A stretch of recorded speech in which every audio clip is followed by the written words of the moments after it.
如何在 DTA Connect 上創建賬戶？第一步，訪問 dtaconnect.com 或打開 DTA Connect 移動應用程序，然後點擊登錄。如果你目前尚未領取 DTA 福利，可以點擊申請福利進行申請。第二步，如果你在 DTA Connect 上已有賬戶，請輸入你的電子郵件地址和密碼，然後點擊登錄。如果你尚未連接賬戶，可以直接跳至第8步進行連接。如果你還沒有 DTA Connect 賬戶，請點擊創建賬戶，然後按照後續步驟操作。第三步，點擊繼續。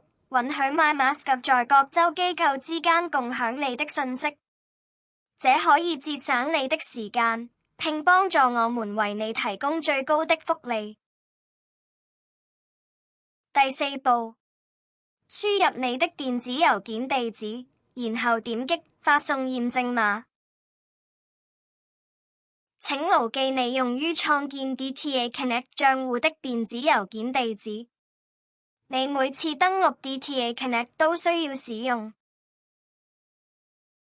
輸入在你的電子郵件地址收到的驗證碼，然後點擊驗證。第五步，輸入你的名字和姓氏，然後點擊繼續。第六步，按照屏幕上的規則輸入安全的密碼。在確認新密碼下再次輸入，然後點擊創建賬戶。請牢記你用於創建 DTA Connect 賬戶的密碼。你每次登錄 DTA Connect 都需要使用。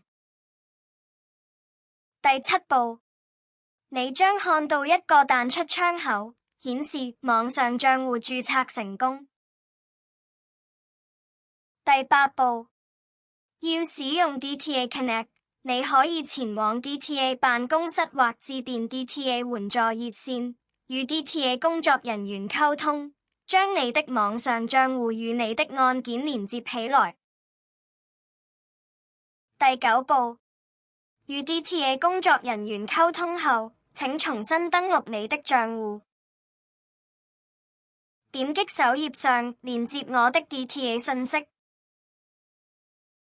然後輸入你的姓名、出生日期以及你的 DTA 機構 ID 或 EBT 卡號，然後點擊連接。現在你就可以使用 DTA Connect 的強大功能了。